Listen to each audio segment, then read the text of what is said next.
ഞാൻ ഒരാളെ സ്നേഹിക്കുന്നുണ്ടെങ്കിൽ അത് എൻ്റെ ഇഷ്ടത്തിന് ഞാൻ അയാളുടെ കൂടെ പോകുന്നതും അയാളുടെ കൂടെ നിൽക്കുന്നതും അയാളുടെ കൂടെ എൻ്റെ ഇഷ്ടത്തിന് കിടക്കുന്നതും ഇതൊക്കെ എൻ്റെ ഇഷ്ടത്തിനാണ് ഞാൻ ചെയ്യുന്നത്. ഇടുക്കിയിലെ ഒരു സാധാരണ കുടുംബത്തിൽ ജനിച്ചു വളർന്ന് ഗ്രാമപ്രദേശത്ത് ജനിച്ചു വളർന്ന് കർഷകയായി കർഷക കുടുംബത്തിൽ ജനിച്ചു വളർന്ന ഒരാളാണ് താങ്കൾ.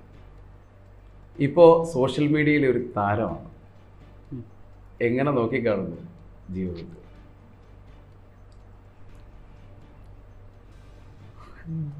എങ്ങനെയൊക്കെ ചോദിച്ചാൽ എന്താണ് പറയാ? കാരണം ഇപ്പോൾ സോഷ്യൽ മീഡിയയിൽ പ്രത്യേകിച്ച് ഇൻസ്റ്റാഗ്രാമിലും ഫേസ്ബുക്കിലും ഒക്കെ ഒരുപാട് വിഷയങ്ങളിൽ അങ്ങ് ഇടപെടുകയാണ്. ഇപ്പോൾ രാഹുൽ മാങ്കൂട്ടത്തിൻ്റെ വിഷയം വന്നപ്പോൾ ഒരു തുറന്നു പറച്ചിലൊക്കെ നടത്തി. ഈ എഴുതുന്നതൊക്കെ ഭയങ്കര വൈറലാണ്. നിങ്ങൾ തന്നെയാണോ ഇതൊക്കെ എഴുതുന്നത്? ആണ്. എങ്ങനെയാണ് ആ ഒരു വിഷയത്തിൽ നിങ്ങൾ ഇത്ര സ്വതന്ത്രമായി ഭയങ്കര ധൈര്യത്തോടെ കാര്യങ്ങൾ പറഞ്ഞത്?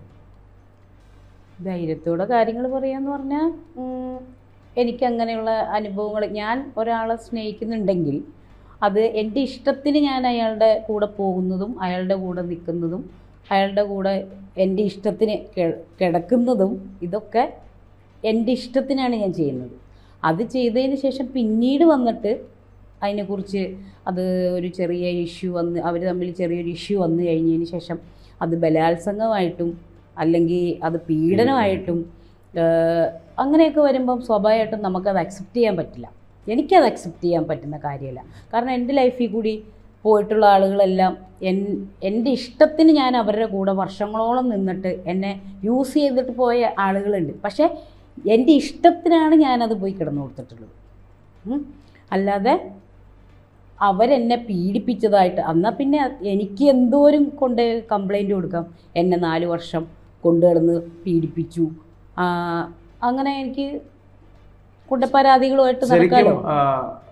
ഇടുക്കിയിൽ ജീവിക്കുന്ന കാലത്ത് കർഷകയായിരുന്നു. ഏലം കൃഷിയിൽ ഏലത്തോട്ടത്തിൽ പണിയെടുത്തും കല്ല് ചുമക്കാനും മണൽ ചുമക്കാനും എല്ലാത്തിനും പോയിട്ടുള്ളത്. കൂലിപ്പണിക്കൊക്കെ ഇഷ്ടംപോലെ പോയിട്ടുള്ളത്. ഒരുപാട് കഷ്ടപ്പെട്ടിട്ടുണ്ട്. അത് ചെറിയ പ്രായത്തിൽ കല്യാണം കഴിച്ചാണ്. 16 വയസ്സിലാണ് ഞാൻ കല്യാണം കഴിച്ചത്. 16 വയസ്സിൽ കല്യാണം കഴിച്ച് 2 മക്കളായി കഴിഞ്ഞതിന് ശേഷം 6 വർഷമാണ് ഹസ്ബൻഡിനൂടെ ജീവിച്ചത്. ചെറിയ കുട്ടികളായിരുന്നപ്പോഴേ പുള്ളി പോയതാണ്. എൻ്റെ കളഞ്ഞിട്ട് പോയതാണ്. അപ്പോൾ എൻ്റെ ഇഷ്ടത്തിന് ഞാനൊരാളെ തിരഞ്ഞെടുത്തതിൻ്റെ പേരിൽ എൻ്റെ വീട്ടുകാരെന്നോട് സഹകരിച്ചിട്ടുണ്ടായിരുന്നില്ല. അപ്പോൾ ഈ 2 മക്കളെയും കൊണ്ട് എന്ത് ചെയ്യും ഏത് ചെയ്യും എന്നറിയില്ലാത്തൊരവസ്ഥയിൽ ഞാൻ ഒരുപാട് കഷ്ടപ്പെട്ടിട്ടുണ്ട്. മക്കളെ ഓർഫനേജിൽ നിർത്തിയിട്ടാണ് ഒരുപാട് വീടുകളിൽ ജോലി ചെയ്തിട്ടുണ്ട്. ഒരുപാട് വയ്യാതെ കിടക്കണ അമ്മച്ചിമാരെ അപ്പച്ചന്മാരെ നോക്കാൻ വീട്ടു ജോലിക്ക് പോയി നിന്നിട്ടുണ്ട്. അങ്ങനെയൊക്കെ ഒരുപാട് കഷ്ടപ്പെട്ടിട്ടാണ്. അതായത് ഇന്ന് കാണുന്ന ദേവിക മോഹന ഒരു ഫ്ലാഷ് ബാക്ക് പറയുമ്പോൾ ഒരുപാട് സങ്കടത്തിൻ്റെ കഥകളുണ്ടല്ലോ. ഉണ്ട്. എത്രത്തോളം കഷ്ടപ്പെട്ടിട്ടുണ്ട്? ഒരുപാട് കഷ്ടപ്പെട്ടിട്ടുണ്ട്. പല സ്ഥലത്തും പോകുമ്പോൾ പല അനുഭവങ്ങളായിരിക്കും. ചില വീടുകളിൽ ചെല്ലുമ്പോൾ അവിടെയുള്ള ആളുകളെയും കൊണ്ടുള്ള പല അനുഭവങ്ങളായിരിക്കും. അവിടെയുള്ള ചേട്ടന്മാരെ കൊണ്ട് ചിലപ്പോൾ പല അനുഭവങ്ങൾ ഉണ്ടായെന്നിരിക്കും. അങ്ങനെ ദുരുപയോഗപ്പെട്ടിട്ടുണ്ടോ? ദുരുപയോഗപ്പെട്ടിട്ടില്ല. പക്ഷെ നമ്മളോട് അങ്ങനെയുള്ള അപ്രോച്ചിൽ വരുന്ന ബിഹേവ് ചെയ്യുന്ന ആളുകളുണ്ട്. അതൊക്കെ സഹിച്ച് നിൽക്കേണ്ടി വന്നു. അതൊക്കെ സഹിച്ച് നിന്നിട്ടുണ്ട്. ഈ കുഞ്ഞുങ്ങളെ വളർത്താൻ വേണ്ടിയായിരുന്നു ഒരുപാട് കഷ്ടപ്പെട്ടിട്ടുണ്ട്. അങ്ങനെ ഒരു ഒറ്റപ്പെടൽ അനുഭവിച്ചല്ലേ? ഒറ്റപ്പെടലൊക്കെ ഒരുപാട് അനുഭവിച്ചു. അത് കഴിഞ്ഞതിന് ശേഷം എനിക്ക് ഒരാളൊരു കല്യാണം ആലോചനയായിട്ട് വന്നു കഴിഞ്ഞപ്പോൾ ഞാനത് ഓക്കെ പറഞ്ഞു. എൻ്റെ മക്കളെ കൊണ്ടുവന്ന് എൻ്റെ കൂടെ നിർത്തണം എന്നുള്ള ഒരു ആയിരുന്നു എനിക്ക്.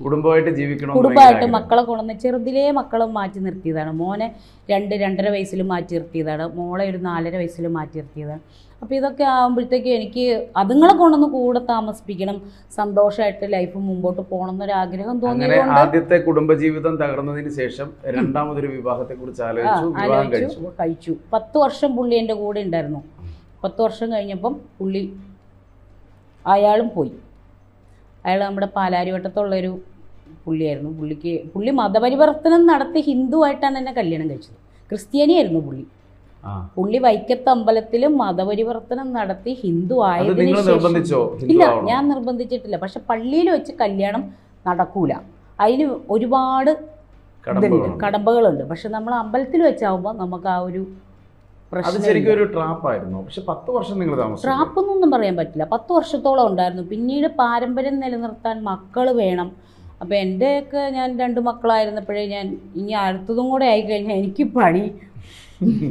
അപ്പം അതുകൊണ്ട് ഞാൻ ഉള്ളതുകൊണ്ട് തന്നെ ഞാൻ ഒരുപാട് അനുഭവിച്ചുകൊണ്ടിരിക്കണായിരുന്നു. പിന്നെ എന്നും ഇടി, തൊഴി, ചവിട്ട്, കുത്ത് ഇതെല്ലാം ഒരുപാട് ഉപദ്രവിക്കുമായിരുന്നു എൻ്റെ ഹസ്ബൻഡിനെ. അപ്പോൾ അത് ഉപദ്രവം എല്ലാം സഹിച്ചു. അപ്പം കുഞ്ഞുങ്ങൾക്ക് വേണ്ടി സഹിച്ചു. അപ്പോൾ അതുകൊണ്ട് ഞാൻ അത് വേണ്ടെന്ന് വെച്ചിട്ട് ആണല്ലോ, പിന്നെ മക്കൾ ഇനി വേറെ വേണ്ട, അപ്പോഴേ ഞാനത് നിർത്തിയായിരുന്നു. രണ്ടാമത്തെ പുള്ളി വന്നപ്പോൾ പുള്ളിക്ക് പാരമ്പര്യം നിലനിർത്താൻ മക്കൾ വേണം. അത് ഞങ്ങൾ അതിനെക്കുറിച്ച് അന്വേഷിച്ചപ്പം ഒരു 100-95% പോലും നടക്കില്ല, പറ്റത്തില്ല. അങ്ങനെ ഞങ്ങൾ സിസേറിയനായിരുന്നു രണ്ടും. ലാസ്റ്റ് അത് ഇനി അടുത്തത് ചെയ്യുമ്പോൾ ചിലപ്പം അത് പറ്റാതെ വരും. അപ്പോൾ നമ്മൾ വെറുതെ പൈസ മുടക്കാമെന്ന് മാത്രമേ ഉള്ളൂ എന്ന് പറഞ്ഞിട്ട് പുള്ളി അത് വേണ്ടാന്ന് വെച്ചു. പുള്ളി വേറെ പോയി. അതും പുള്ളി പറഞ്ഞിട്ട് പോയത് എനിക്ക് വേറെ അവിഹിതം ഉണ്ട്, അങ്ങനെയാണ് ഇങ്ങനെയാണ് ഇല്ല. അവിഹിതത്തിന് പോവുകയാണെങ്കിൽ എനിക്കൊരു അവിഹിതം ഉണ്ട് എന്ന് ഞാൻ സോഷ്യൽ മീഡിയയിൽ വരെ പോസ്റ്റ് ചെയ്യുന്ന പച്ചക്ക് പറയുന്നത്. ഈ നിങ്ങളുടെ എഴുത്തുകൾ ഭയങ്കരമാട്ടോ.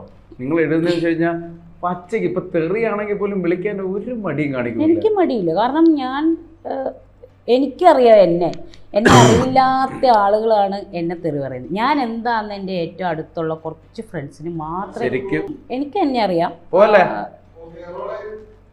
എനിക്കെന്നെ നന്നായിട്ടറിയാം. എന്നെ അറിയാത്ത ആളുകളാണ് എന്നെ വന്ന് പച്ചത്തെറി വിളിക്കുന്നത്. അപ്പോൾ പച്ചത്തെറി എന്നെ വിളിക്കുമ്പോൾ നീ അങ്ങനെയല്ലേ, നീ ഇങ്ങനെയല്ലേ, അപ്പം എനിക്ക് തോന്നുന്നു പറയാം. എന്നെ 50 ദിവസം വരെ ഫേസ്ബുക്കൊക്കെ ബാൻ ചെയ്ത് വെച്ചിട്ടുണ്ട് തെറി വിളിച്ചതിന് മാത്രം. പിന്നീട് ഞാൻ ഇപ്പം ഞാൻ അങ്ങനെ അധികം തെറി വിളിക്കാറില്ല. അന്നൊക്കെ എന്ന് പറഞ്ഞിട്ടുണ്ടെങ്കിൽ ഇടുക്കി എന്നൊക്കെ വന്ന് ഇവിടെ വന്ന് സോഷ്യൽ മീഡിയ ഒക്കെ തുടങ്ങിയൊന്ന് ഇറങ്ങി ആ ഒരു ടൈം ആദ്യകാലത്തെ ഫോട്ടോകളൊക്കെ കാണുമ്പോഴേ ഫേസ്ബുക്കിലെ കർഷക സ്ത്രീയായിട്ട് നിൽക്കുന്ന, ജോലി ചെയ്യുന്ന, കഷ്ടപ്പെടുന്ന കുറേ പഴയ ഫോട്ടോ ഉണ്ട്. പക്ഷെ അന്നത്തെ ഒരു രൂപം മാറി, ആള് മാറി, ഫിഗർ മാറി, ഹെയർ സ്റ്റൈല് മാറി, സംസാര രീതി മാറി. ഇതൊക്കെ എങ്ങനെയാ മാറ്റിയത്? അതെങ്ങനെയാ മാറിയെന്ന് ചോദിച്ചാൽ നമ്മൾ സോഷ്യൽ മീഡിയ യൂസ് ചെയ്യാൻ തുടങ്ങിയതിന് ശേഷം നമ്മുടെ ഫോട്ടോസൊക്കെ കണ്ട് ഒരുപാട് ആളുകൾ ഫോട്ടോഷൂട്ടിന് വിളിച്ചിട്ടുണ്ട്. നല്ല ക്യാമറ ഫേസാണ്, വരണം ഷൂട്ട് ചെയ്യുക എന്നൊക്കെ പറയുമ്പോൾ നമുക്കും ഒരു ആഗ്രഹം, മനുഷ്യന്മാരല്ലേ, നമുക്കും ഒരു ആഗ്രഹം ഉണ്ടാവും, അഭിനയിക്കണം, 10 പേര് അറിയണം, ഇങ്ങനെയൊക്കെയുള്ള ഒരു ആഗ്രഹം നമുക്കുണ്ടാവുമല്ലോ. അപ്പോൾ അതനുസരിച്ചിട്ടാണ് ഞാൻ ഫോട്ടോഷൂട്ടിന് പോകാൻ തുടങ്ങി. ജൂനിയർ ആർട്ടിസ്റ്റായിട്ട് ഒരുപാട് വർക്ക് ചെയ്തിട്ടുണ്ട്. കൈരളി ടി വിയിൽ, ഏഷ്യാനെറ്റിലൊക്കെ പ്രോഗ്രാംസ് ചെയ്തിട്ടുണ്ട്. പിന്നെ ഷോർട്ട് ഫിലിമിൽ 5-6 ചെയ്തിട്ടുണ്ട്. പിന്നെ ഒരു സീരിയലിൽ ചെയ്തിട്ടുണ്ട്. അങ്ങനെ ചെറിയൊരു കലാകാരിയായിട്ട്. പക്ഷെ അവിടെ ചെല്ലുമ്പോഴും നമ്മളെ യൂസ് ചെയ്യാനായിട്ടുള്ള ആളുകൾ ഇഷ്ടം പോലെ ഉണ്ട്. യൂസ് ചെയ്യാൻ വേണ്ടി മാത്രം ഉണ്ട്. 100% അനുഭവം ഉണ്ട്. ഞാൻ സീരിയലിൻ്റെ ഇതിൽ പോകുമ്പോഴും അവർ എന്നോട് പറഞ്ഞിട്ടുള്ളത് ഞങ്ങൾ 5 പേരുണ്ടെന്നാണ്. 5 പേര് ഒരു നൈറ്റ്, 5 പേർക്ക് ശരീരം ഒരു ദിവസം നൈറ്റ് 5 പേർക്ക് ഞാൻ ഇന്ന് കൊടുത്താൽ മാത്രം പിറ്റേ ദിവസം എനിക്ക് നല്ലൊരു, എന്നിട്ട് അതിൻ്റെ പ്രൊഡ്യൂസർ, ഞാനിപ്പോൾ അതിൻ്റെ പേരും കാര്യങ്ങളും ഒന്നും പറയേണ്ട കാര്യമില്ല, പക്ഷെ പ്രൊഡ്യൂസർ എനിക്ക് ഒരു ഡയലോഗ് എഴുതിയിട്ട് പറഞ്ഞു, ഇത് നിനക്ക് രാവിലത്തേക്കുള്ള രാവിലെ ഷൂട്ടിനുള്ള ഡയലോഗാണ്, ഇതാണ് നിൻ്റെ വേഷം, ഇതാണ് നിൻ്റെ ഡയലോഗ് കാര്യങ്ങൾ, അപ്പം അതുകൊണ്ട് നീ ഇന്ന പോലെ പറ്റില്ല എന്ന് പറഞ്ഞു. എനിക്ക് വേണ്ട. അന്ന് ഞാൻ ഈ ഫീൽഡ് അഭിനയിക്കാനൊരു ചാൻസ് തരണമെന്നുണ്ടെങ്കിൽ 5 പേർക്ക് കടന്നു കൊടുത്താലേ 5 പേരെന്ന് പറഞ്ഞാൽ അത് ഡയറക്ടറും പ്രൊഡ്യൂസറും മാത്രമല്ല, അവിടുത്തെ ലൈറ്റ്മാൻ വരെ ഉണ്ടാവും. അതും കൂടി മനസ്സിലാക്കും. പ്രൊഡക്ഷൻ കൺട്രോളർ മുതൽ എല്ലാം ഉണ്ട്. എന്നോട് നേരിട്ട് പറഞ്ഞിട്ടുള്ളതാണ്. ഞാൻ ആ ചാപ്റ്റർ, ഈ അഭിനയം എന്ന് പറഞ്ഞൊരു സംഭവം അതോടുകൂടി, അതുകൊണ്ടാണ് പിന്നീട് സീരിയലുകളൊന്നും കാണാൻ ഒന്നിലും ഞാൻ പോയിട്ടില്ല. ഒരു ഷോർട്ട് ഫിലിമിൽ പോലും അഭിനയിക്കാൻ പോയിട്ടില്ല. പിന്നീട് ഞാൻ ഫോട്ടോഷൂട്ട് ചെയ്ത് ഇങ്ങനെ ഇൻസ്റ്റഗ്രാമിലൊക്കെ ഇഷ്ടം പോലെ സെമി ന്യൂഡായിട്ടുള്ള ഫോട്ടോഷൂട്ടും കാര്യങ്ങളും എല്ലാം ചെയ്തിടാറുണ്ടായിരുന്നു. ആ ഫോട്ടോകൾ ഭയങ്കര വൈറലായിരുന്നു. ഫോട്ടോസ് എല്ലാം സീരിയൽ സിനിമ ജീവിതം അവിടെ ഉപേക്ഷിച്ചു. ഞാൻ ഉപേക്ഷിച്ചു. ഇപ്പോഴും എന്നോട് അഭിനയിക്കാൻ താല്പര്യമുണ്ടോ, വെബ് സീരീസ് ചെയ്യാൻ താല്പര്യമുണ്ടോ, അത് ചെയ്യാൻ താല്പര്യമുണ്ടോ, ഇത് ചെയ്യാൻ എനിക്ക് താല്പര്യമില്ലെന്ന് തന്നെ ഞാൻ പറയും. അല്ലാതെ ജെനുവിനായിട്ടുള്ള വർക്കുകൾ വന്നാൽ നിങ്ങൾ പോകുമോ? ജെനുവിനായിട്ടുള്ള വർക്കുകൾ എപ്പോൾ വന്നാലും ഞാൻ പോകും. അതിന് എനിക്ക് ഇഷ്ടമുണ്ട്. നിങ്ങളുടെ ഉള്ളിൽ ഒരു കലാകാരി ഉണ്ടെന്ന്, നിങ്ങൾക്ക് കഴിവുണ്ടെന്ന് നിങ്ങൾക്ക് അറിയാം. എനിക്കറിയാം. കലാകാരി ഉണ്ടെന്നും അറിയാം, എനിക്ക് കഴിവുണ്ടെന്നും എനിക്കറിയാം. പക്ഷെ ഒരുത്തന്നെ കൂടെ കിടന്നു കൊടുത്തിട്ടുള്ള അത് അവസരങ്ങൾ വേണ്ട, വേണ്ട. അത് വേണ്ട. പക്ഷെ നിങ്ങളെ കുറിച്ചുള്ള ഒരു ആരോപണം, നിങ്ങൾ നിരവധി കല്യാണങ്ങൾ കഴിച്ച ആളാണെന്ന്. നിരവധി കല്യാണം കഴിച്ച എത്ര കല്യാണം? നമ്മൾ 2 കല്യാണത്തിലാണ് പറഞ്ഞു നിർത്തി. ഇപ്പൊ 2 കല്യാണം. അതിനുശേഷം കഥ തുടരും. ഒരു കല്യാണവും കൂടി ഞാൻ കഴിച്ചു. അപ്പൊ 3 കല്യാണമായി. 3 കല്യാണം കഴിച്ച ആളാണ് ഞാൻ. അപ്പൊ ഒരു കല്യാണവും കൂടി കഴിച്ചു. ഒന്നിപ്പോ കഴിച്ചാൽ 3 ഒരു കല്യാണവും കൂടി ഞാൻ അതിന്റെ ഇടയിൽ കഴിച്ചു. അതായത് ഒന്നിൽ പിഴച്ചു പോയാൽ, ഒന്നിൽ തെറ്റിപ്പോയാൽ അത് 3 എണ്ണത്തിൽ ക്ലിയർ ആവും നമ്മൾ കേട്ടിട്ടുണ്ട്. അപ്പൊ മൂന്നാമത്തെ കല്യാണം മൂകാംബിക ക്ഷേത്രത്തിൽ കൊണ്ടുപോയാണ് അയാളെ കല്യാണം കഴിച്ചത്. മൂകാംബികയില് ഞാൻ അത്രയും എനിക്ക് അവിടെ എത്തിപ്പെടാൻ പറ്റുമെന്ന് വരെ പ്രതീക്ഷിച്ചിരുന്ന ഒരു അമ്പലത്തിൽ പോയിട്ടാണ് എനിക്ക് താലി കെട്ടിയത്. ആദ്യത്തെ കല്യാണം അമ്പലത്തിലായിരുന്നു. അത് നമ്മൾ ചോദിക്കാൻ പറ്റും. ആദ്യത്തെ കല്യാണം SNDP-യിൽ വെച്ച് അവിടുത്തെ രജിസ്റ്ററിൽ ഒപ്പിടിയിൽ മാത്രം ഉണ്ടായിരുന്നു. രണ്ടാമത്തത് മതപരിവർത്തനം നടത്തി ഹിന്ദുവായി കല്യാണം കഴിച്ചാണ് പുള്ളിയാണ്. മൂന്നാമത്തെ കല്യാണം മൂകാംബിക ക്ഷേത്രത്തിൽ പോയി താലി കെട്ടി വന്നതാണ്. ഈ മൂകാംബിക ക്ഷേത്രത്തിൽ ഒരു വിളി വരണം, വിളി ഉണ്ടെങ്കിൽ അവിടെ എത്താൻ പറ്റും. അതാ ഞാൻ പറഞ്ഞത്. എനിക്ക് ഭയങ്കര ഇഷ്ടമുള്ള ഒരു അമ്പലം. എനിക്ക് എങ്ങനെയെങ്കിലും അവിടെ എത്തണം എന്നുള്ളൊരു ഭയങ്കര ഇഷ്ടമായിരുന്നു. പക്ഷേ എന്നെ ഇവിടെ എത്തിച്ചു. അവിടെ വെച്ച് എൻ്റെ കല്യാണവും നടന്നു. പക്ഷേ 1 വർഷം ഉണ്ടായിരുന്നുള്ളൂ, ഒരൊറ്റ വർഷം എൻ്റെ കൂടെ. മടുത്തിട്ടല്ല, അവരുടെ വീട്ടുകാർ, അതായത് അയാളുടെ വീട്ടുകാർ പറഞ്ഞത് അയാൾ കേട്ടു. അയാളോട് പറഞ്ഞു സ്വത്തൊന്നും എഴുതി തരില്ല, ആ ഒരു ബന്ധത്തിൽ നിന്നാൽ കുടുംബസ്വത്ത് തരില്ല എന്ന് പറഞ്ഞു. അപ്പൊ അയാൾക്ക് അന്നേരം വേണ്ടത് ശരിക്കും കുടുംബസ്വത്തിനെക്കാട്ടും വലുതല്ല നിങ്ങളെന്ന് അയാൾ പറഞ്ഞു. അയാൾക്ക് ആ സമയത്ത് അയാളുടെ സ്വത്ത് എഴുതി തരില്ല. അച്ഛന് ക്യാൻസർ ആയിരുന്നു, അയാളുടെ അച്ഛന് ക്യാൻസർ ആയിരുന്നു. അപ്പൊ ഏകദേശം ശരിക്കും ഇഷ്ടം കൊണ്ടല്ലേ നിങ്ങളെ കല്യാണം? ഇഷ്ടം കൊണ്ടായിരിക്കില്ല. ഇഷ്ടം കൊണ്ട് ഒരാൾ കല്യാണം കഴിച്ചു കഴിഞ്ഞിട്ടുണ്ടെങ്കിൽ അവര് ഒരാൾ മക്കളില്ല, പാരമ്പര്യം നിലനിർത്തണമെന്നും പറഞ്ഞ ഒരാൾ പോവില്ല. അങ്ങനെയൊക്കെ 3 കല്യാണം ശരിക്കും താലി കെട്ടി ശരിക്കും കല്യാണം കഴിച്ചത് 3 പേര്. പിന്നെ എത്ര പേരോടെ താമസിച്ചിട്ടുണ്ട്? 2 പേരുണ്ട്. 3 2 5. ഒരാളുടെ കൂടെ 7 വർഷം ലിവിങ് ടുഗദറായിട്ട് താമസിച്ചിട്ടുണ്ട്. അയാളും കുറച്ച് കഴിഞ്ഞ് വിട്ടിട്ട് പോയി. എന്തുകൊണ്ടായിരിക്കും? അപ്പം 4മത്തെ ആളോ? ഇനി 5ാമത് പറഞ്ഞോളൂ. 5ാമത് ഒരാളുള്ളത് എൻ്റെ കൂടെ ദുബായിൽ. ഈ കഴിഞ്ഞ ഒരാഴ്ച ഇപ്പോഴും ആ ഫ്ലാറ്റിൽ തന്നെ പുള്ളി ഉണ്ട്, എൻ്റെ കൂടെ ഉണ്ട്, ഇപ്പോഴും ഉണ്ട്. പക്ഷേ ഇനി അത് മുമ്പോട്ട് കൊണ്ടുപോകണമെന്നുള്ളതാണ് എൻ്റെ ഒരു. എന്തെങ്കിലും ഉടായ്പകളുണ്ടോ? എന്താന്ന് വെച്ചാൽ എനിക്കൊരു ഫീൽ ചെയ്തു. പക്ഷേ അതിൻ്റെ പൂർണ്ണമായിട്ടുള്ള സത്യാവസ്ഥ എനിക്ക് ഇതുവരെ മനസ്സിലായിട്ടില്ല. പക്ഷേ എനിക്ക് ചതിക്കുവാണെന്ന് തോന്നിക്കഴിഞ്ഞു കഴിഞ്ഞാൽ എനിക്ക്, അല്ലെങ്കിൽ എന്നോട് ഇത് ഇങ്ങനെയുള്ള ഇത് ചെയ്യുവാണെന്ന് തോന്നിക്കഴിഞ്ഞാൽ എനിക്ക് പിന്നെ അതുമായിട്ടും വിഷമമുണ്ടാവും, ഉള്ളുനീറും വിഷമമുണ്ടാവും, ടെൻഷൻ ഉണ്ടാവും, ഒക്കെ ഉണ്ടാവും. അതൊക്കെ മാറും. പക്ഷെ ഈ 4 പേര് പോയിട്ടും എനിക്ക് എൻ്റെ ഉള്ളിൽ നീറ്റിലുണ്ടായിരുന്നു. ഇവരെല്ലാവരും പോയപ്പം കുറേ സങ്കടപ്പെട്ടു, ഡിപ്രഷനിലിരുന്നു. കുറേ ദിവസം കഴിഞ്ഞ് കഴിയുമ്പോൾ എല്ലാം മാറും. ശരിക്കും ഈ 5ാമനെ കുറിച്ചാണ് എനിക്ക് അറിയാവുന്നത്. കാരണം ഈ 5ാമനെ കുറിച്ചുള്ള എഴുത്തുകളും കയ്യും കാലും മാത്രമേ ഫോട്ടോയിൽ വന്നിട്ടുള്ളൂ. കയ്യും കാലും മാത്രമേ. ഞാൻ ശ്രദ്ധിച്ചു തുടങ്ങുന്നത് ഇൻസ്റ്റാഗ്രാമിൽ അദ്ദേഹത്തെ കുറിച്ചുള്ള ഫോട്ടോകൾ ഇടുമ്പോൾ എന്റെ സുൽത്താൻ എന്ന് വിളിക്കുന്നുണ്ട്.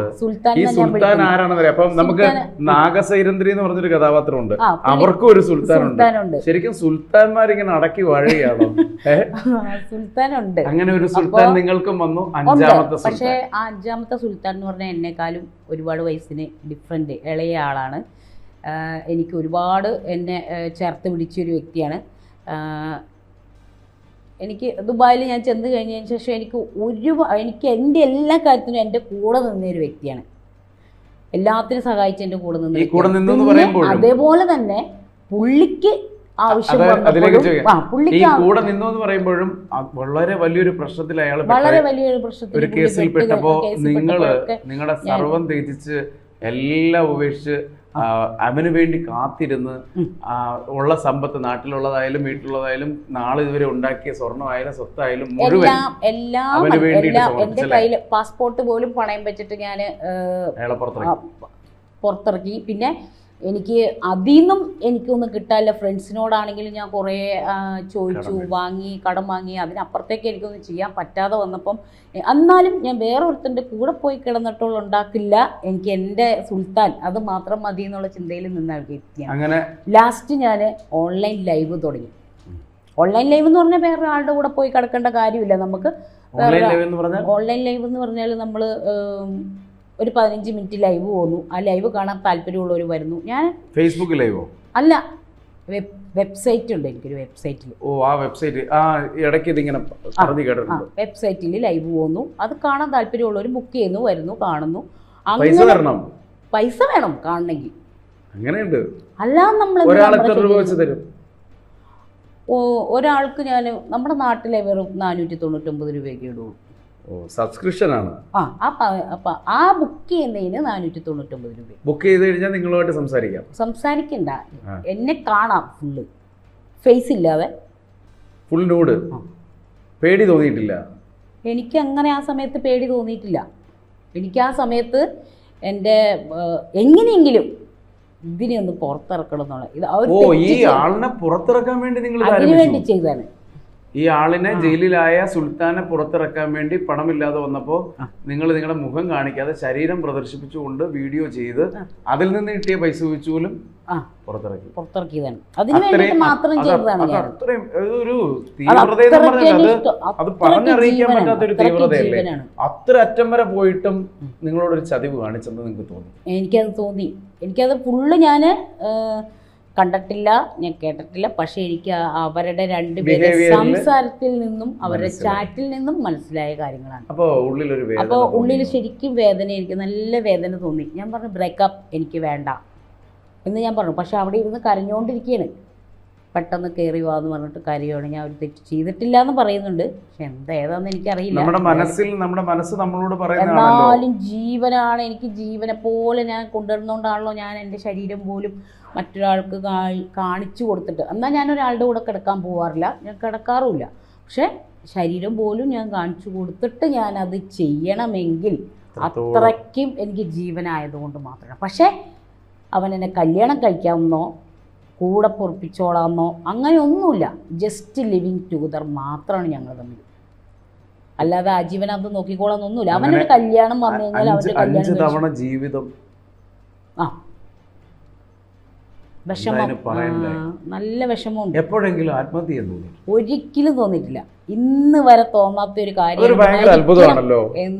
ഇന്ന് വരെ എൻ്റെ മനസ്സിൽ തോന്നാത്തൊരു കാര്യമാണ്. ഇത്രയധികം പലരിൽ നിന്ന് ചീറ്റിംഗ് ഉണ്ടാവുന്നു, ഓരോ തവണയും ഓരോരുത്തരെ പ്രണയിക്കുന്നു, ഇഷ്ടപ്പെടുന്നു, അവരോടൊപ്പം കിടക്കുന്നു, സുഖങ്ങൾ പങ്കുവെക്കുന്നു, പിന്നീട് അവരിൽ നിന്ന് ചതി നേരിടുമ്പോൾ ഒരിക്കൽ പോലും മരിക്കണമെന്ന് തോന്നിയിട്ടില്ല. അതൊരു ഭയങ്കര, അത് എനിക്ക് എന്താണെന്ന് എനിക്കറിയില്ല, എന്തും തരണം ചെയ്യാനുള്ള ആ ഒരു സംഭവം എനിക്കുണ്ട്. എന്ത് വന്നാലും വരുന്നിടത്ത് വെച്ച് കാണാം. നിങ്ങളുടെ വർഷങ്ങൾക്ക് മുൻപ് ഒരു പോലീസ് സ്റ്റേഷന്റെ മുന്നിൽ ഇരുന്ന് നിങ്ങളൊരു വീഡിയോ ലൈവ് ചെയ്തിരുന്നു. അതെന്തായിരുന്നു സംഭവം, ഓർമ്മയുണ്ടോ? അതെന്തായിരുന്നു സംഭവം എന്ന് വെച്ചാൽ, ഞാനും എൻ്റെ തൊട്ടടുത്ത റൂമിൽ താമസിക്കുന്ന ഒരു പുള്ളിക്കാരിയായിട്ട് ചെറിയൊരു വാക്കുതർക്കം ഉണ്ടായി. എനിക്ക് അവൾക്കിട്ട് ഒരെണ്ണം കൊടുക്കേണ്ടി വന്നു. എനിക്ക് സത്യം, നമുക്ക് അവൾക്കിട്ട് എനിക്ക് ഒരെണ്ണം ഒരു അടി കൊടുക്കേണ്ടി വന്നു. അതൊക്കെ ലൈവിലുണ്ട്, കുഴപ്പമുണ്ട്. തൊട്ടപ്പുറം നിന്നയാളത് വീഡിയോ എടുത്ത് എൻ്റെ ലൈവിൻ്റെ അടിയിലൊക്കെ കൊണ്ടുവന്നിട്ടിട്ടുണ്ട്. പക്ഷേ അവൾക്കിട്ട് ഞാൻ അടിച്ചതിൻ്റെ വാശി അവിടെ നിന്ന ആൾക്കാർ പോലീസ് സ്റ്റേഷനിലിട്ട് വിളിച്ചു പറഞ്ഞു. തൃപ്പൂണിത്തുറ ഹിൽ പാലസ് സ്റ്റേഷനിൽ നിന്ന് പോലീസുകാർ അവിടെ വന്നതിന് ശേഷം അവർ പറഞ്ഞു, ഇവളോട് ചോദിച്ചു കേസുണ്ടോ ചോദിച്ചു. അവൾ പറഞ്ഞു കേസില്ല സാറേ, എനിക്ക് എൻ്റെ ഫ്രണ്ടാണ് അവൾ ഞാനും കൂടെ ചെറിയൊരു പ്രശ്നം വന്നു, അവൾ എനിക്കിട്ടൊന്ന് തല്ലി കഴിഞ്ഞു, എനിക്ക് വേറെ പ്രശ്നങ്ങളൊന്നും ഇല്ല എന്ന് പറഞ്ഞു. അത് കഴിഞ്ഞ് ഒരാഴ്ച കഴിഞ്ഞപ്പോൾ ഞാനും എൻ്റെ കൂട്ടുകാരിമാരും ഒക്കെ ഇങ്ങനെ കൂടിയിട്ട്, ഞാൻ മീൻ വെട്ടിക്കൊണ്ടിരിക്കുന്നു, കൂട്ടുകാരിമാർ ഇങ്ങനെ ചക്കയും മീൻകറി ഉണ്ടാക്കാനായിട്ട് ഞങ്ങളിങ്ങനെ ഉണ്ടാക്കിക്കൊണ്ടിരിക്കുന്ന സമയത്ത് 3-4 പേര് വന്നിട്ട്, ഞങ്ങൾ എക്സൈസ് ഓഫീസിൽ നിന്നാണ് വരുന്നത്, ഇവിടെ കഞ്ചാവിൻ്റെ ബിസിനസ് ഉണ്ടെന്ന് അറിഞ്ഞു, അതുകൊണ്ട് വന്നാന്നും പറഞ്ഞ് ഇവരകത്തോട്ട് കയറി ഞങ്ങളെല്ലാവരെയും പുറത്ത് നിർത്തി. അപ്പോൾ എൻ്റെ പുറത്ത് നിർത്തി ഇവരകത്ത് കയറി. മോനുണ്ട്, മോളുണ്ട്, മോളുടെ കുട്ടിയുണ്ട്, കുഞ്ഞാണ് മോളുടെ കുട്ടി. അങ്ങനെ ഇവരകത്ത് കയറി കഴിഞ്ഞപ്പോൾ എൻ്റെ കൂട്ടുകാരി, പുറത്ത് നിന്ന കൂട്ടുകാരി പറഞ്ഞു, ഇവർ പോലീസ് തന്നെയാണോ എന്ന് എനിക്ക് ഡൗട്ടുണ്ട്, ഇറങ്ങി വരുമ്പം അവരെ ID കാർഡ് ചോദിക്കണം എന്ന് പറഞ്ഞു. അപ്പോൾ ഞാൻ പറഞ്ഞു ശരി. ഇറങ്ങി വന്നു കഴിഞ്ഞപ്പോൾ നിങ്ങളുടെ ID കാണിക്കാൻ പറഞ്ഞു. ID കാണിക്കും, നിങ്ങൾ എവിടെ നിന്ന് വന്നതെന്ന് അറിയണമെന്ന് ഞാൻ സ്ട്രോങ് ആയിട്ട് പറഞ്ഞപ്പോൾ ഇവർ ഓട്ടോടി എല്ലാം കൂടി. എല്ലാ പോലീസുകാരാണെങ്കിൽ ഓടുമോ? ഒരിക്കലും ഓടില്ല. അപ്പോൾ എനിക്കൊരു പേടി, ഇനി ഇവന്മാർ വന്ന് അകത്ത് കയറിയിട്ട് എന്തെങ്കിലും എൻ്റെ പെരയ്ക്കകത്ത് വെച്ചിട്ടുണ്ടോ? വെച്ച് കഴിഞ്ഞാൽ എനിക്കത് അടുത്ത സെക്ഷൻ പോലീസുകാർ വരുമ്പോൾ എൻ്റെ മക്കളെ അവിടെ ഉണ്ടായിരുന്ന എല്ലാത്തിനെയും അകത്താക്കും. അപ്പോൾ അതുകൊണ്ട് ഞാൻ നേരെ കൊറോണ ടൈമാണ്, എല്ലാവരും ആ സമയത്ത് മെയിലാണ് പരാതി അയക്കുന്നത്. പക്ഷെ ഞാൻ നേരിട്ട് പോകണമെന്ന് വിചാരിച്ചിട്ട് സ്റ്റേഷനിലേക്ക് വിളിച്ചപ്പോൾ ഇവിടെ കൊറോണ ടൈമാണ്, നിങ്ങളുടെ സൗകര്യത്തിന് ഇവിടെ ഉണ്ടാക്കിക്കൊണ്ടിരിക്കുകയല്ല എന്നുള്ള പോലീസുകാരുടെ സംസാരം. അപ്പോൾ ഞാൻ പറഞ്ഞു എങ്കിൽ ഞാൻ അങ്ങോട്ട് വരാം, ലൈവ് ഇടാം എന്ന് പറഞ്ഞു. അപ്പോൾ നേരെ 2 കോൺസ്റ്റബിൾ വന്നു. അവർ വീട്ടിലോട്ടൊന്നും കയറിയില്ല. അവർ പറഞ്ഞു ചേച്ചി വായോ പിന്നാലെ വാ എന്നിട്ടൊരു പരാതി എഴുതി തരാൻ പറഞ്ഞു. ഞാൻ CIക്കാണ് പരാതി എഴുതിയത്. പക്ഷേ SI ആണ് ആ സമയത്ത് അവിടെ വന്നത്. അപ്പോൾ വന്നപ്പം ഒരു കോൺസ്റ്റബിൾ വന്നിട്ട് പറഞ്ഞു ചേച്ചി പരാതി SIക്ക് കൊടുക്കുക. ഞാൻ പറഞ്ഞു ഞാൻ CIക്കാണ് പരാതി എഴുതി, ഞാൻ CI വരുമ്പോൾ കൊടുത്തോളാം എന്ന് പറഞ്ഞപ്പോൾ വേണ്ട സാറിനെ കൊടുത്തോളാൻ പറഞ്ഞു. ഞാൻ ചെല്ലുമ്പോൾ ഒരു 10-22 വയസ്സുള്ള ഒരു പയ്യനുമായിട്ട് അവൻ്റെ കയ്യിൽ നിന്ന് കുറേ കഞ്ചാവും ഒക്കെ പിടിച്ചിട്ട് ഇങ്ങനെ മേശമേ നിരത്തി വെച്ചിട്ട് ഇങ്ങനെ നിൽക്കുന്ന ഒരു സീനിലാണ് ഞാൻ സാറേ എന്ന് പറഞ്ഞ് കയറിച്ചത്. നമ്മളെത്ര വലിയ തൻ്റെ ഇടം നമ്മുടെ മനസ്സിലുണ്ടെങ്കിൽ പോലും നമ്മളൊരു പോലീസ് സ്റ്റേഷനിലും അങ്ങനെയുള്ള സ്ഥലത്ത് ചെല്ലുമ്പോൾ നമ്മൾ തീർത്തും ബഹുമാനത്തോടുകൂടി നമ്മൾ ചെന്നു. നമ്മൾ പരാതി വായിച്ചിട്ട് പുള്ളി എന്നോട് ചോദിച്ചു നിനക്ക് കച്ചവടം ഉണ്ടോ എന്നാണ്. അപ്പോൾ ഞാൻ പറഞ്ഞു ഇല്ല. എന്തിനാ സാറേ കച്ചവടം? ഞാൻ കച്ചവടം ചെയ്യുന്ന ഒരു വ്യക്തിയാണെങ്കിൽ ഞാൻ ഒരു കാരണവശാലും പോലീസുകാരെ അയലക്കത്തേക്ക് ഞാൻ ചെല്ലുമോ? ഇല്ല. അപ്പോൾ ഞാൻ പറഞ്ഞു എനിക്ക് ആ പരിപാടിയൊന്നുമില്ല, ഞാൻ കഷ്ടപ്പെട്ട് എൻ്റെ മക്കളെയും വളർത്തി ജീവിക്കണമാണ്. അപ്പോൾ അതുകൊണ്ട് എനിക്ക് ഇതിനകത്ത് എന്തെങ്കിലും ഒന്ന് ചെയ്തു തരണം, എൻ്റെ വീട്ടിൽ വരെ എന്തെങ്കിലും കൊണ്ടുവച്ചിട്ടുണ്ടോ എന്ന് എനിക്ക് പേടിയാന്ന് പറഞ്ഞു. നിൻ്റെ വീട്ടിൽ എന്തെങ്കിലും ഇരിപ്പുണ്ടെങ്കിൽ നീ ഇപ്പം തന്നെ പോയി എടുത്ത് കളഞ്ഞോ, അല്ലെങ്കിൽ ഞങ്ങൾ അവിടെ നിന്ന് വന്നു കഴിഞ്ഞാൽ അതിനകത്ത് എവിടെ നിന്ന് എന്ത് കിട്ടിയാലും അവിടെ ഉണ്ടായിരുന്നവരെല്ലാവരും അകത്താവുന്നു. അപ്പം ഞാൻ ഓർത്തു ദൈവമേ എൻ്റെ പെരയ്ക്കകത്ത് ആരെങ്കിലും എന്തെങ്കിലും കൊണ്ടുവച്ചിട്ടുണ്ടോ എന്ന് വിചാരിച്ചിട്ടാണ് ഞാൻ അവിടെ പരാതിയായിട്ട് ചെന്നത്. അപ്പം അയാൾ എന്നെ അതിഭീകരമായിട്ട് അവിടെ അവഹേളിച്ചു. അപ്പോൾ ഞാൻ പെണ്ണാണെന്ന് പോലും നോക്കാതെ അപമാനിച്ചു. എനിക്ക് സഹിക്കാൻ പറ്റിയില്ല. ഞാൻ പുറത്തേക്ക് ഇറങ്ങിയിട്ട് ഒരു ലൈവ് കിട്ടും ഇങ്ങനെ എൻ്റെ വീട്ടിൽ കുറച്ച് പേര് വന്നു, പോലീസാന്ന് പറഞ്ഞാണ് വന്നത്.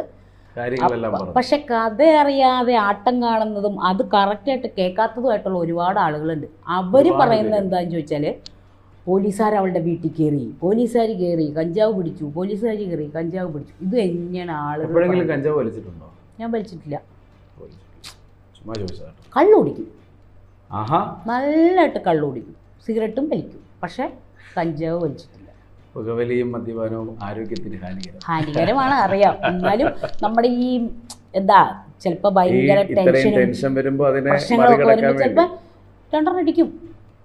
ചിലപ്പോൾ എനിക്ക് ഒരു മടിയില്ല, എന്ത് കാര്യവും ഞാൻ പച്ചയ്ക്ക് പറയുന്നത്. നിങ്ങളെ പലരും സോഷ്യൽ മീഡിയയിൽ ഇഷ്ടപ്പെടുന്നതും നിങ്ങളെ നോക്കിക്കാണുന്നതും ഈ ഒരു ധൈര്യത്തിന്റെ പുറത്ത് തന്നെയാണ്. അതെ, ഒരുപാട് ആൾക്കാർ എന്നോട് പേഴ്സണലായിട്ട് മെസ്സേജ് അയച്ച് എന്നോട് പറഞ്ഞിട്ടുണ്ട് ഇങ്ങനെ. ഇപ്പോഴും ഈ വീഡിയോ പരിപാടി ഇപ്പോഴും ഒക്കെ ഉണ്ടോ? ഇപ്പോഴും ഉണ്ട്. കുറച്ച് നാളായിട്ട് ഞാനിപ്പോ നാട്ടിലേക്ക് വന്നേ പിന്നെ ദുബായിൽ വെച്ച് ഞാൻ ചെയ്തിട്ടുള്ളൂ. ഇവിടെ വീട്ടിലൊക്കെ വരുമ്പോൾ മക്കളും അത്യാവശ്യം ഒരു ചെറിയ രീതിയിൽ. എന്തായാലും നിങ്ങളുടെ ഈ ധൈര്യത്തിന് മുന്നിൽ വേറൊന്നും പറയാനില്ല. നിങ്ങളുടെ ഈ തുറന്നു പറച്ചിലുകൾ അത് തന്നെയാണ് ദേവിക മോഹൻ എന്ന് പറയുന്ന ആളെ സോഷ്യൽ മീഡിയ ഇത്രയധികം ആഘോഷിക്കുന്നത്. എതിര് പറയുന്നവരുണ്ട്, നെഗറ്റീവ് കമന്റ് പറയുന്നവരുണ്ട്. എങ്കിലും നിങ്ങളുടെ ഉള്ളിൽ നിന്ന് നിങ്ങൾ അനുഭവിച്ചിട്ടുള്ള വേദനകളും ദുഃഖങ്ങളും ദുരിതങ്ങളും സങ്കടങ്ങളും ഒന്നും ആരും അറിയുന്നില്ല. നിങ്ങളുടെ കണ്ണ് നിറഞ്ഞ എന്നെ അറിയാത്ത ആളുകളാണ് എന്നെ തെറി വിളിക്കുന്നത്. എന്നെ അറിയുന്ന ഒരാളും എന്നെ ഒന്നും പറയില്ല. തീർച്ചയായിട്ടും നേരിന്റെ വഴിയെ നന്മയുടെ വഴിയെ ആർക്കും കിടന്നു കൊടുക്കാതെ നേരിന്റെ വഴിയെ ജീവിച്ച സമയത്തും എനിക്ക് പേര് എന്റെ ഭർത്താവില്ലാത്തത് കൊണ്ട് നേരിന്റെ വഴിയിൽ ഞാൻ ജീവിച്ച സമയത്തും ഇഷ്ടംപോലെ കേട്ടിട്ടുണ്ട്. ഇപ്പൊ ഇത് പറയുന്നതിൽ എനിക്ക് യാതൊരു പ്രശ്നമില്ല. ഞാൻ നല്ല രീതിയിൽ ജീവിക്കുമ്പോഴും എനിക്ക് ഇട്ടേക്കുന്ന പേര് ഇത് തന്നെയാണ്. ഞാൻ ഇപ്പൊ ഇങ്ങനെ ജീവിക്കുമ്പോഴും എനിക്ക് ഇട്ടേക്കുന്ന പേര് അത് തന്നെയാണ്. അപ്പൊ അതുകൊണ്ട് നമുക്ക് അതിനെക്കുറിച്ച് ഒന്നും ഞാൻ ബോധേഡാവുന്ന ഒരാളേ അല്ല. പറയുന്നവരവിടെ കിടന്ന് പറയും, കുറച്ച് കഴിയുമ്പോൾ അവരങ്ങ് നിർത്തും, അത്രയേ ഉള്ളൂ.